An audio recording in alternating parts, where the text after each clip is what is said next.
चौकेकर खोत. आता घेऊया आषाढी संदर्भातील काही बातम्या.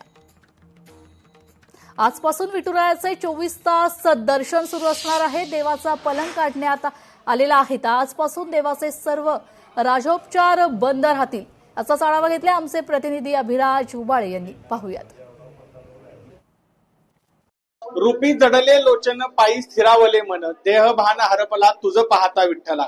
या विठ्ठलाला पाहण्यासाठी आणि त्याच्या चरणावर नतमस्तक होण्यासाठी राज्याच्या कानाकोपऱ्यातून आषाढी यात्रेच्या सोहळ्यासाठी भाविक पंढरपूरकडे मार्गस्थ झालेले आहेत. आणि या भाविकांना सहज, सुलभ आणि जलद दर्शन मिळावं यासाठी आज देवाचा पलंग काढण्यात आलेला आहे आणि देवाला लोड दिलेला आहे. आपण बघू शकताय विठुरायाच्या पाठीमागे एक जांभळा लोड दिसतोय. तो लोड दिलेला आहे. देवाला आता 24 तास दर्शन आपल्या भाविकांना द्यायचं आहे.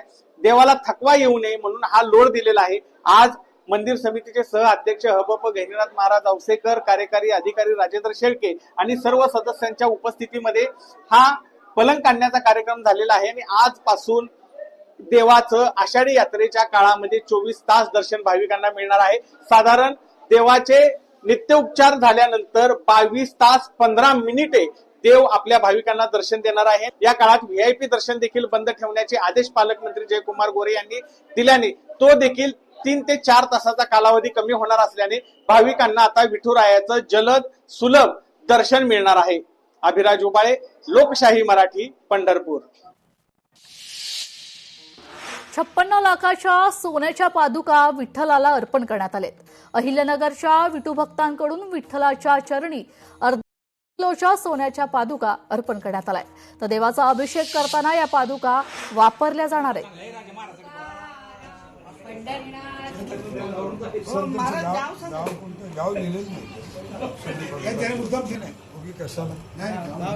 अहिल्यानगर येथील एका भाविक भक्ताने स्वतःचे नाव सांगायचे नाही, आमची ही विठ्ठलाच्या चरणी सेवा रुजू करायची आहे, त्यामुळे जवळपास अर्धा किलो सोन्याच्या पादुका आज त्यांनी श्री विठ्ठलाच्या चरणाला अर्पण केलेले आहेत.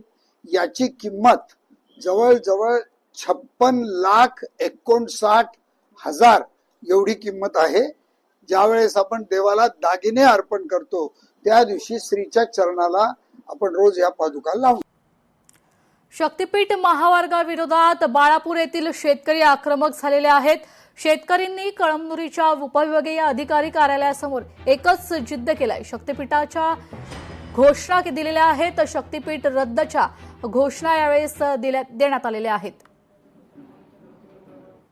जिल्हा वार्षिक योजना सन 2025-26 अंतर्गत बनकारंजा ते चिंचपूर या ठिकाणी एक ओढ्यावरील पुलाचं कामाचं मंजुरी झालेली होती आणि त्या कामासंदर्भात समाज माध्यमावर व्हिडिओ क्लिप प्रसारित झालेली होती. त्याची दखल घेऊन माननीय जिल्हाधिकारी यांनी तात्काळ कामाला भेट देऊन जो चौकशी अहवाल सादर करण्यास सांगितलेला होता.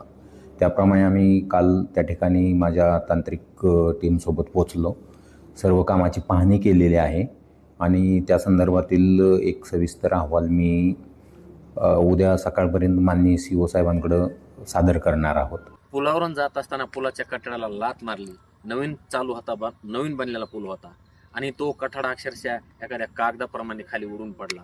अर्थातच त्या पुलाचं निकृष्ट दर्जाचं झालेलं काम आणि तो व्हिडिओ पूर्ण महाराष्ट्रामध्ये व्हायरल झाल्यानंतर येथील झोपलेल्या प्रशासनाला जाग आली.